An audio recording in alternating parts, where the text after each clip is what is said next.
Bienvenue dans Psaume couche par couche, un projet de CDBR. Je m'appelle John. Cette vidéo est notre coup d'œil sur le psaume 4. Le but de ce coup d'œil ou synthèse est de saisir la logique interne de ce psaume. C'est le point de départ pour comprendre un psaume. Nous avons intitulé le psaume 4 « Brise sur nous ». C'est la prière que David fait au nom de son peuple lorsqu'il est en pleine détresse. Fais que la lumière de ton visage brille sur nous. L'intérêt de ce psaume réside autour de la raison pour laquelle David fait cette prière et pour qui il l'a fait. Nous reviendrons sur la superscription dans un instant.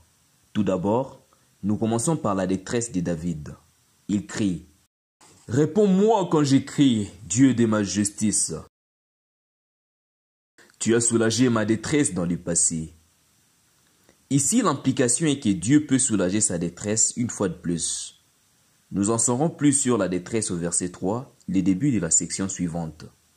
Le psaume 4 n'a pas de limite nette entre les sections. Au contraire, elles se superposent. Mais avant de passer au verset 3, notons la superscription.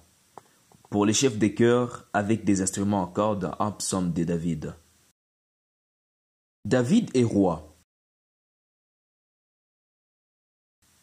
Et au-delà des guerres, une partie de son travail consiste à représenter les peuples auprès du Seigneur et les seigneurs auprès du peuple.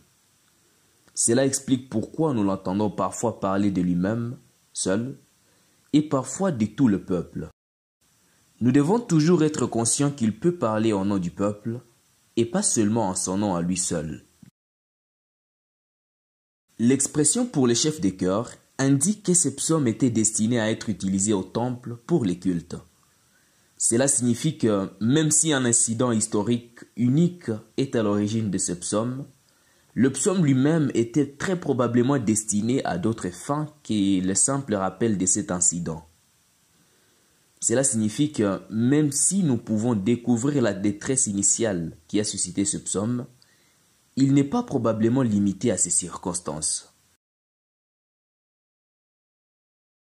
Le début de la réprimande donne plus d'informations sur la détresse. « Oh, homme mortel, jusqu'à quand me déshonorerez-vous » Déshonorer le roi est un langage poétique pour désigner l'insubordination. La sécurité d'un roi sur son trône dépend toujours de sa capacité à maîtriser ses opposants, et ce déshonneur n'est pas bon signe. Il faut être attentif aux détails et faire des déductions savantes pour comprendre pourquoi il le défiait. Nous devons sauter plus loin dans le psaume pour cette réponse. Ces sauts s'avèrent utiles si la détresse initiale n'est plus aussi importante que la façon dont la détresse est gérée par David. Le verset 7 et 8 nous donnent des indices sur la raison pour laquelle le peuple était insoumis au roi. D'abord le mot « bien » ou « bonheur » dans la question du peuple, qui nous fera voir le bien. Et deuxièmement, la référence de David au grain et au vin. Il semble que le motif de l'insubordination du peuple soit une sorte de calamité nationale, l'absence perçue du bien. Mais est-il possible d'être plus précis? Revenons à nos idées de fond. Bien que le verset 7 utilise les mots hébreux général pour bien ou bonheur, ce mot peut parfois faire référence à la pluie nécessaire pour assurer une bonne récolte. Jérémie chapitre 5, versets 24 et 25. L'agriculture en Israël dépendait de la pluie et la sécheresse était un problème sérieux. Ainsi, lorsque le peuple demande du bien ou bonheur et que David laisse entendre que les récoltes florissantes appartiennent au passé, il est probable que la sécheresse et les mauvaises récoltes aient été la calamité nationale qui a donné lieu à la situation à l'origine du psaume 4, un problème sérieux en effet. Dans l'esprit du Proche-Orient ancien, c'était le travail du roi de maintenir une bonne relation avec Dieu pour s'assurer que Dieu enverrait la pluie pour permettre à la nation de prospérer.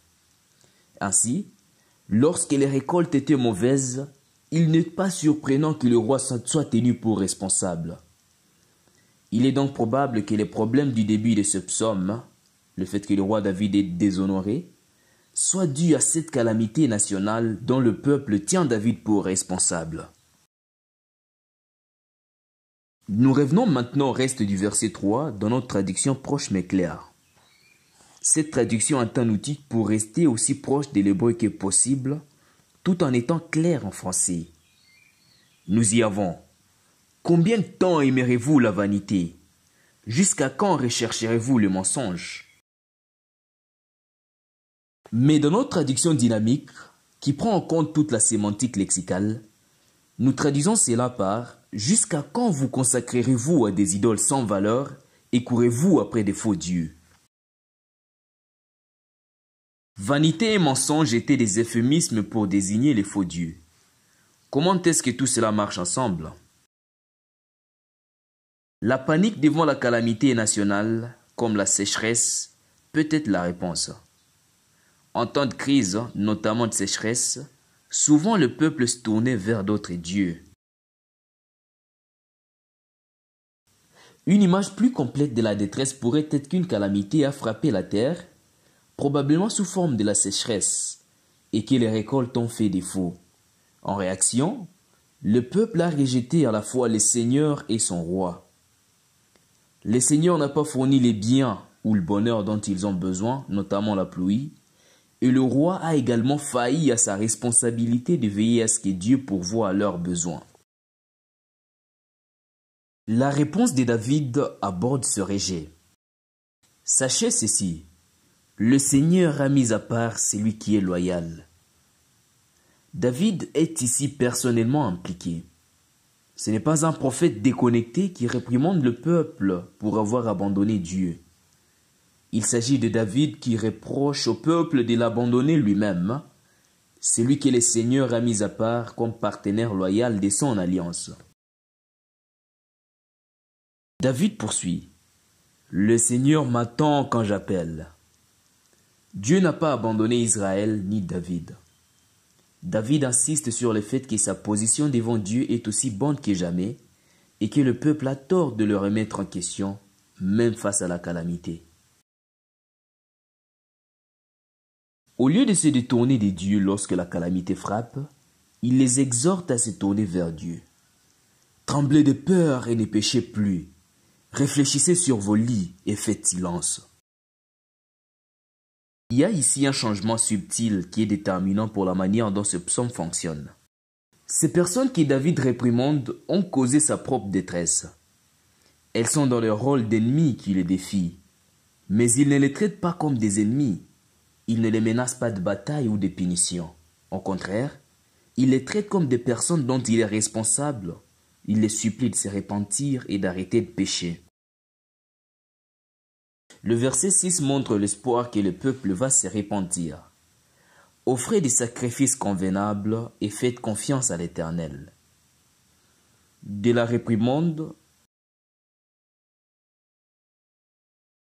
à la correction, en passant par la repentance et l'adoration correcte, David appelle le peuple à retrouver une relation convenable avec son Dieu. Le verset 7, en même temps, termine la progression de la réprimande à l'adoration correcte et commence une nouvelle section axée sur la bénédiction. Pour comprendre le verset 7, nous devons reconnaître que David cite la prière du grand prêtre de Nombre chapitre 6, verset 25. Que l'Éternel fasse luire sa face sur toi. David a commencé par une réprimande, mais maintenant il intercède en faveur de ses opposants, invoquant une bénédiction sur eux. Cette intercession n'est cependant pas une conséquence naturelle. Le verset 7 commence. Il y a beaucoup de gens qui disent « Si seulement quelqu'un nous montrait le bien ou le bonheur ». D'autres personnes n'ont pas la même confiance que David.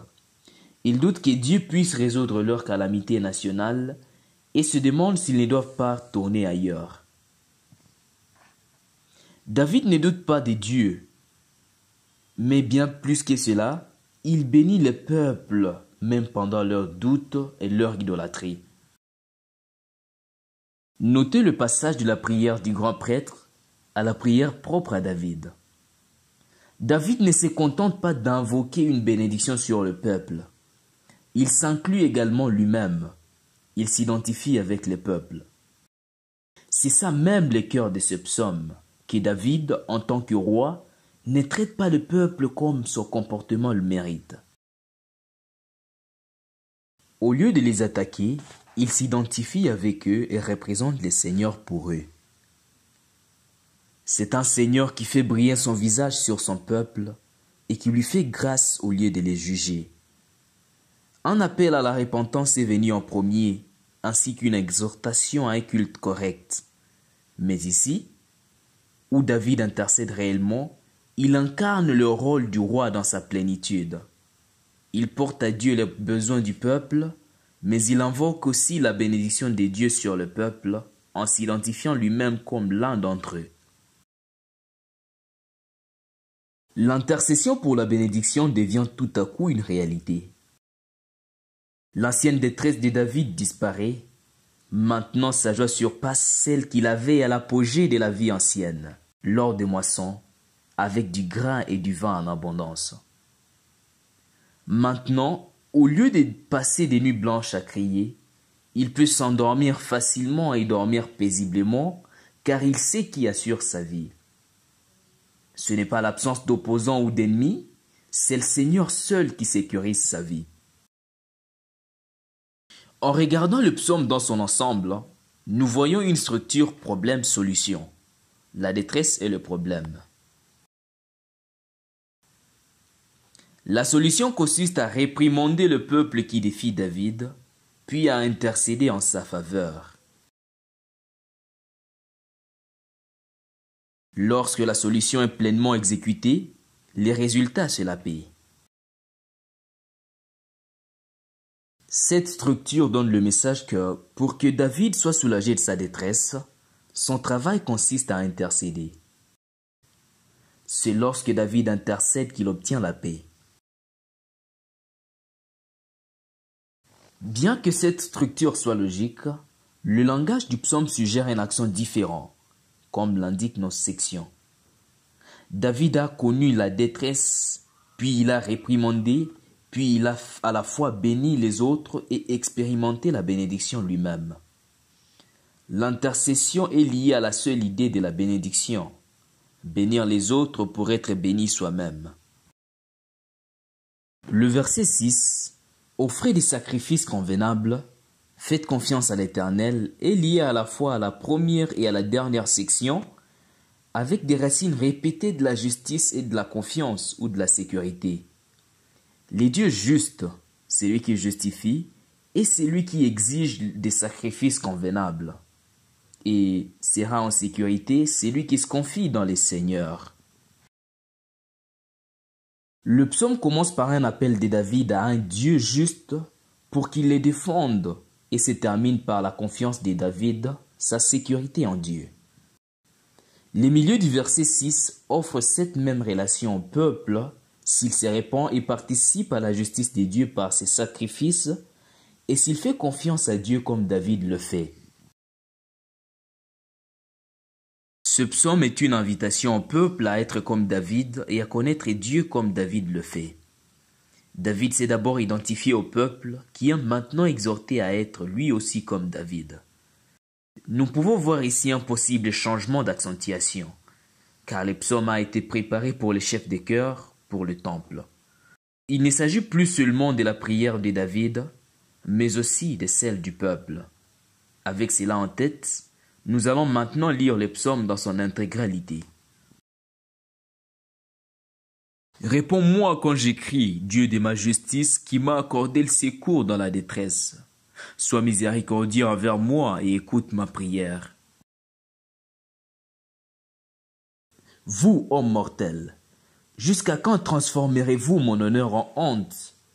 Combien de temps aimerez-vous la vanité? Combien de temps encore chercherez-vous le mensonge? Mais sachez que Yahweh a mis à part pour lui-même une personne loyale. Yahweh entend quand je crie vers lui. Tremblez et ne péchez pas. Réfléchissez dans vos têtes sur vos lits et gardez le silence. Faites des sacrifices convenables et ayez confiance à Yahweh. Nombreux sont ceux qui disent « Qui nous fera voir le bien ?» Fais briller sur nous la lumière de ton visage, Yahweh. Tu mets dans mon cœur une joie plus grande que celle que tu as mise dans leur cœur, au temps où leurs grains et leurs vins s'est multipliés. Je me coucherai et je m'endormirai en paix, car c'est toi seul, Yahweh, qui me fais habiter en sécurité. Cela termine notre coup d'œil sur le psaume 4. Toutes nos vidéos sont fournies gratuitement grâce aux dons. Visitez cdbr.org pour en savoir plus. Merci de regarder.